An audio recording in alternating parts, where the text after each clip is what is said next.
Jumping into the race for the 50th, another Republican challenges Congressman Duncan Hunter Jr. What the mayor of El Cajon says he can bring to Washington, D.C. These cars are not sluggish. You know, they can move. The evolution of electric cars and the San Diego leader who says we'll see more of them on the road. I use my little nippers to cut up dinner plates and cups. And I have marbles. People leave me goodie bags in my yard with broken dishes. An art project inspired by love, how all the little pieces add up. KPBS Evening Edition starts right now.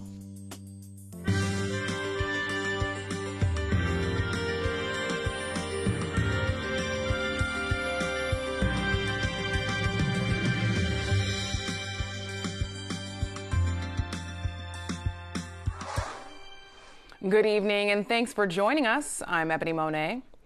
El Cajon Mayor Bill Wells is announcing a run for the 50th Congressional District amid an investigation into whether or not incumbent Duncan Hunter misused campaign funds. KPBS reporter Jade Hindman has more. Well, Mayor Bill Wells says he can bring conservative Republican values to Washington, D.C. He stands for limited government and property rights. He's against abortion and for building a wall. Today, I talked to him about some of his biggest leadership challenges as mayor. And I ask for your vote for Congress in June. He's got 15 years of public service. Bill Wells was first elected to the El Cajon Council in 2007 and has been mayor since 2013. The now candidate for the 50th Congressional District recently drew international attention when the city passed a ban on feeding the homeless in public as a response to the recent hepatitis A outbreak. Today, he still stands by that decision, but distanced himself from calling it a ban. Well, first off, we never had a ban on feeding the homeless. All we did was say you couldn't feed the homeless in this one park because it was spread hepatitis. I think people understand that my job is to protect people. We had many people die from hepatitis. We had over 500 people hospitalized with hepatitis. It was obviously the right thing to do to try to stop hepatitis, and I don't think it's changed the way people feel about me, at least in this district, at all. Since the ban was lifted, he says the crisis is now over and that the city has invested in vaccinations, education, power washing the streets, and other sanitation measures. Even though the effort received a lot of attention, Wells says his biggest test of leadership came with the 2016 officer-involved shooting of Alfred Alongo, an unarmed man who police say was having a mental break when fatally shot. You know, I think I did my best. I tried to be sensitive to both sides of the issue. My feeling was, as mayor, I had to be there for all of the electorate and all of the people, and so I tried to do that. I feel like I accomplished that. That's what people tell me I did, and certainly we didn't burn down, so that was a good sign. After community outrage, along with demands for police reform and policy change, you know, I think we just kept up the good practices that we had before. We have a great police department. You know, things happen. Whenever you're dealing with this kind of thing, things can happen. And we've certainly gone over everything we've done, all of our policies and procedures. I feel very confident that we are doing the best we can to protect the public. Not a lot has changed since that fatal shooting. Wells has a doctorate in psychology and runs a behavioral health practice. When asked about recent mass shootings, he feels mental health is the issue and not necessarily access to guns. But when things are in place and rules aren't enforced, what do you do? Well, I think you don't make new laws. You make sure that the laws that you have are enforced. Now, Wells says as of now he does not have the support of the Republican Party because they are backing another candidate. He says so far he's been endorsed by a few elected Republican officials. Jade Hindman, KPBS News. A new poll shows which candidates are drawing support for the congressional seat held by Darrell Issa. Democrat Doug Applegate narrowly leads the field with 18%. Republican State Assemblyman Rocky Chavez has 17%, and Republican Diane Harkey is the only other candidate with double-digit support at 10%. 10 News and the San Diego Union-Tribune commissioned the poll. Current Congressman Darrell Issa is not running for re-election. President Donald Trump says he supports some new gun restrictions and is directing the Department of Justice to take action. I signed a memorandum directing the Attorney General to propose regulations to ban all devices that turn legal weapons into machine guns. I expect that these critical regulations will be finalized, Jeff, very soon. The president's comments are related to bump stocks, a device that was used in last fall's mass shooting in Las Vegas. A legislative effort to ban the device fizzled out in Congress. The announcement comes nearly a week after the deadly shooting in Florida. The city of San Diego is expanding a program that prioritizes cleanup in neighborhoods known for illegal dumping. The Clean San Diego program started last year. Since then, more than 1,000 tons of debris has been removed from city streets and riverbeds. The expansion will include the hiring of more cleanup crews. San Diego police will increase surveillance and enforcement of illegal dumping rules. Temperatures dip below freezing in parts of San Diego County overnight. More cold weather is expected, and that could impact plants and crops. KPBS reporter Matt Hoffman has more. The National Weather Service is issuing a frost advisory for San Diego County. Overnight temperatures are again expected near freezing. This morning, a lot of people woke up to frost on their cars. This photo is courtesy of the National Weather Service in Rancho Bernardo, where temperatures dipped to around 40 degrees this morning. The frost advisory starts at 10 p.m. tonight and will last until 8 a.m. tomorrow. Forecasters are warning that sensitive plants could be killed by the cold if left uncovered. Frost could also have an impact on farms, too.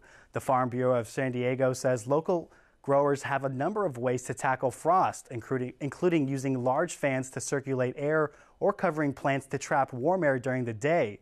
But for protecting plants at home, Farm Bureau Executive Director Eric Larson says people have very limited options. Number one thing is make sure you've watered things. You don't want plants to be stressed, under moisture stress. If it's a permanent crop like a tree, not a whole lot you can do. But if it's a plant in a pot, that's something that's movable, you might want to set it against the house or under an eave of the house where the cold descending air won't fall directly onto the plant. Larson says tropical plants are at especially risk to the cold. He says so far local farmers have not reported any serious damages. Matt Hoffman, KPBS News. At the Laguna Mountain Lodge, a dusting of snow this morning. The lodge shared this picture on its Facebook page. Aaron Calandra has more on the cold snap and what to expect in the days ahead. Burr, it is chilly out there today, and it's going to be like this for another couple of days. Thank you for joining us. I'm AccuWeather's Aaron Calandra. We actually have a frost advisory in place, not along the coast, but the interior areas here. So Alpine, Ramona, Poway, anyone could see some crop damage tonight. If you have plants that you care about, you might want to wrap them up with a sheet tonight just to protect them from these cooler temperatures. Satellite and radar, nothing is going on, so it's pretty quiet as far as precipitation, but it is certainly a lot cooler than it has been. Our temperatures here in the metro area down to 46, clear and cool, but those interior areas, we could see some lows even in the 20s tonight. So it's going to be an awfully chilly one. Ramona 27, Alpine 29, Mount Laguna coming in at 21 degrees. And again along the coast a bit warmer, Oceanside 32 degrees. Now we do have this big dip in the jet stream here. That's allowing that cold air to just come rushing down from the north. We're going to see some snow in the Sierras and those other higher elevations in the mountains. And then tomorrow, well, our temperatures, they are still just a tad bit below average. 59 degrees in Poway, Ramona 55, San Diego coming in at 60. We could even see just a few spotty showers north of Oceanside. Temperatures there at 60 degrees. Now, as you take a look, we have a big dip in the jet stream, but the East Coast, they have what we call a ridge. That's allowing lots of warm air to come shooting up from the south. So they're going to have some spring-like temperatures, not us. Wednesday and Thursday, we could see just a brief shower or two. Temperatures in the low 60s. Friday, maybe a morning shower, but really drying out, and it should be nice and dry for the weekend and slightly warmer up to 65.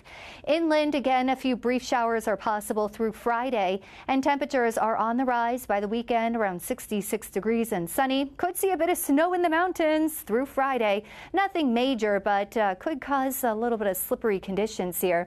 And in the deserts, well, it's going to be in the 60s all week with some sunshine. Ebony, back to you. A California teen will spend 6 months in prison for smuggling in a Bengal tiger cub from Mexico. Border agents brought the cub to San Diego Safari Park last August. Agents caught 18-year-old Luis Valencia with the cub at the San Ysidro border. His lawyer said it was a lapse in judgment and that he wanted to keep the tiger as a pet. Prosecutors say cell phone records show he operated an animal smuggling business. After rejecting a buyout offer, Qualcomm is making a serious move of its own. Qualcomm is buying Dutch chipmaker NXP Semiconductors in a deal valued at $44 billion. The deal comes as Qualcomm is trying to fend off a hostile takeover bid from Singapore-based Broadcom. Qualcomm believes the offer is too low and would not pass antitrust scrutiny. San Diego County Supervisor Ron Roberts has watched the electric vehicle evolve. In fact, he drove the EV1, the first electric car developed by General Motors. Roberts recently joined KPBS environment reporter Eric Anderson to talk about getting more EVs on the road here in San Diego.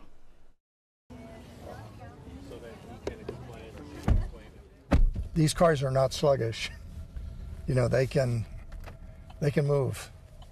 I mean, this is a good example. It doesn't have to be a huge, major expense to have something where you get good range and good acceleration and comfort. This is the first time I've driven the Bolt here, and it's kind of nice to see. Where do you think the big benefit is for the region? You know, when you talk about adding more of these vehicles to the road, there are a lot of beneficial impacts, but air quality is right at the top of that list. And I mean air quality in every sense of the word. I think today we focus a lot on greenhouse gas, but air pollution is still out there, and we're doing everything possible to reduce that. We're getting near the limits of what you can do to cars because of the incredible improvements over the last couple of decades, more than that. What do you think is the big obstacle for consumers? Today, now with cars like this, it's like having a full tank of gas. You're not driving around thinking, leaving home and thinking, gee, I've got about an eighth of a tank here, which the range would have been in the past. Today, you're seeing these vehicles well over 200 miles on a charge, and I think that takes away, what was the single biggest obstacle for most people. The other thing we're looking at is, what about recharging? And we're deploying charging stations literally all over the county now. We're working hand in hand with SDG&E and others to make sure that people can feel comfortable. So the governor kind of upped the game again in 2 weeks, right? He wants to see 1.5 million by 2020, 2025, 1.5 million electric vehicles or zero emission vehicles on the road. And then he said, just less than a week or so ago, that he wants to, 5 years later, he wants to have 3.5 million of those vehicles on the road. Do you see that as being realistic? I think it's gonna happen. A lot of people who probably haven't thought about it they become acquainted when they see their neighbors are driving on electric power, in the ease of which you can recharge those. If you have a house that you can easily, with your own garage, be charging it. I found, when I was driving and demonstrating all electric vehicles, that handiness of being able to just charge at home was really a nice feature. So I think we'll see it. A lot of people want to do it because the environmental issues, and I think that's laudable. For other people, it's going to be the convenience, and not having to stop at a gas station that's a pretty nice feeling. One of the advantages we have being in Southern California is the fact that the temperature is pretty mild, and that helps with the batteries. It does. Is that in the still, summertime, the air conditioning is a pretty good load. Yeah. Is that enough of a technological barrier to keep it from reaching outside of the state? Again, I think The batteries have changed dramatically, and the range is even, in a cold climate where you're going to have the heater on and the defrosters and any of the other electrical needs. I think we're going to increasingly see the barriers to purchase just disappear. I'm Judy Woodruff. Tonight on the NewsHour, hiding in plain sight, the risk Russian bots pose to U.S. politics today. Coming up at 7, right after Evening Edition on KPBS. People honor loved ones who've passed in different ways. For a woman in Mira Mesa, that means completing a project her husband started years ago. It's a brightly colored mosaic that covers almost every available surface. KPBS reporter Claire Tragesser brings us her story. It's literally being done an inch at a time. Lois Horowitz scrapes at some tiny tiles embedded into a concrete wall in her garden. They make up a picture, red and orange flowers all in a row. On another wall, she has a giraffe. On a stone pillar, there's a cartoon monster face. On a bench, there's 4 colorful houses. I use my little nippers to cut up dinner plates and cups. And I have marbles. People leave me goodie bags in my yard with broken dishes. Lois's vivid patterns are made up of not just broken dishes, but mirrors, marbles, and even toy cars. My husband was an inveterate collector of stuff. And I know he would go to yard sales and pick up little tchotchkes. When her husband Hal passed away 5 years ago, Lois took up the work. I know exactly what he would say. He would say, he loves the mosaic, but not here, because I've covered up, I've taken down his garden. And that was, his number one priority was the garden. So I think that would upset him. Lois finds pictures on the internet to inspire her work. She's a retired librarian and spends up to 6 hours a day working on the mosaic. I have seashells here, and I have teacups and marbles all over the place, and whatever is shiny and pretty. She has no idea when she'll be done. When you have a passion about something, you follow your passion, and I do this, and that's all I have time for. I visit my kids and my grandkids, and collect broken dishes. Claire Tragesser, KPBS News. Acupuncture is becoming more of a common way to treat addiction to opioids. There are still some questions about how effective it may be. But as AP reporter Kathy Young explains, more states are choosing to cover the cost for patients. He's got low back pain. Each tiny prick gives David Ramsey relief from chronic pain in his back and legs. He turned to acupuncture after becoming dependent on opioids after a bad fall. I ended up on Oxycontin, oxycodone, and morphine. With a record number of Americans dying from drug overdoses fueled by prescription painkillers, doctors and patients are giving this ancient Chinese technique a second look to manage pain. We need something other than opiates, and acupuncture actually works. Practitioners say acupuncture works by applying needles at just the right spot to restore the flow of mystical energy called qi, spurring natural healing and pain relief. There is a huge interest in people who have chronic pain. A small but growing number of Medicaid programs in states hard hit by the opioid crisis are starting to cover the cost of acupuncture for low-income patients as an alternative to painkillers. 2, 3. Okay, that's in. Good, let's walk. Veteran Harry Garcia is receiving what's known as battlefield acupuncture. The needles stay in the ears for a few days. Good. My walking gets better, able to tolerate the pain a lot more. The Department of Veteran Affairs and military medical facilities like this one in Rhode Island have been at the forefront of using acupuncture as a substitute for opioids. A recent survey found 2/3 of the facilities now provide acupuncture. Veterans have, I think, a lot more pain, issues than the general population due to aspects of their service. But many researchers still question how well acupuncture works. The quality of studies have been mixed. There may be a certain amount of placebo effect that is part of the response to acupuncture. Having said that, it is still quite effective as compared to no treatment. Ramsey says acupuncture has worked for him. It gives me a general sense of well-being. That also helps him heal without prescription pills. Kathy Young, Associated Press. The San Diego Padres have introduced a big free agent signing they hope will be the face of the franchise for years to come. Eric Hosmer, who was an all-star first baseman for the Kansas City Royals, put on a Padres hat and jersey at a press conference this morning in Arizona. Hosmer and the Padres have agreed to an 8-year contract worth $144 million. It's the biggest signing in Padres history. Here's what Hosmer had to say about playing at Petco Park.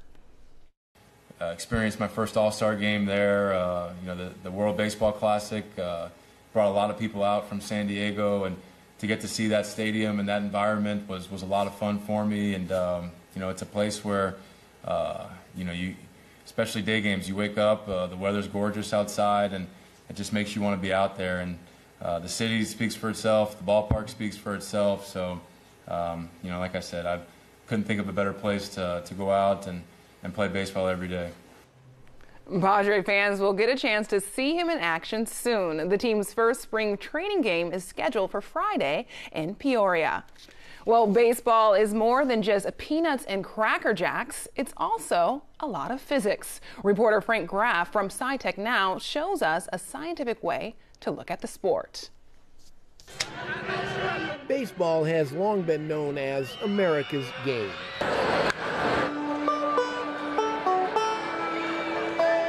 There's the baseball we all know. Balls and strikes, hits and runs, and don't forget hot dogs and cotton candy and root, root, root for the home team. But if you attend a Durham Bulls game on Education Day and you meet several science teachers, you realize there's a part of baseball fans may not think about. I used to think that baseball just was about the food and the crowds and having a good time, but a close analysis of baseball tells you it's really more about science and math. But a ballpark hot dog is still the ultimate, isn't it? Oh, absolutely. You can't just come for the academics. You need the food, too. Physics, that branch of science concerned with the nature and properties of matter and energy, is what makes baseball possible. When I look at baseball as it applies to science, I think of Newton's law of motion. The 17th century British physicist Sir Isaac Newton didn't play baseball, but the laws of motion he crafted are all over the baseball diamond. Take a look. Newton's first law of motion states that an object at rest will stay at rest, and an object in motion will stay in motion unless acted on by an external force. The baseball would simply stay on the ground forever until the pitcher applied a force to pick it up. Once it's thrown, the baseball would keep going until the force applied by a bat hits it or a catcher catches it. When the pitcher pitches the ball, two things are going to change: speed and direction. When he throws the ball, it's going to start out going faster, and then gravity is going to take over an air resistance, and the ball is going to slow down, changing the speed. Also, if the ball's up in the air, it's going to change direction. It's going to go from the air down to the ground because of gravity. Now let's go to Newton's second law. Force equals mass times acceleration. In other words, the greater the mass of the object being accelerated, the higher the force must be. Think about the pitcher again, but this time substitute the baseball with a bowling ball. The pitcher can't throw the bowling ball at a high rate of speed because the mass of the ball is greater than the amount of force the pitcher can apply. So what about a batter? The faster the ball comes, the more force that the batter has to apply to the ball to get it to go farther. The less the ball weighs, the less he has to apply force. The heavier the ball is and the faster it goes, the more force that the batter has to apply to hit the ball as far as he wants it to go. Now to Newton's third law. It states that for every action, there is an equal and opposite reaction. Or, put another way, when forces collide, every force exerted by the first is met with an equal and opposite reaction by the second force. Now let's look at another example of what happens when a force is applied in baseball. This time, what happens when a pitcher actually delivers a pitch. It turns out the major difference between a fastball, curveball, slider, and screwball is the direction in which the ball spins. That's because the spin causes the ball to disturb the air around it. Anything you throw with over-the-top spin, you're going to get the downward action on the baseball. So, as the spinning ball throws the air at the top down, the higher air pressure at the bottom of the ball pushes the ball up. That's what makes the ball curve. In the end, science may provide a different way to view America's game, but you see all these kids come out, that's why I like to play, because whenever I was their age, I wanted to be where I'm at now. So, that to me is the biggest part of baseball. You can find tonight's stories on our website, kpbs.org/evening edition. Thanks for joining us. Have a great night.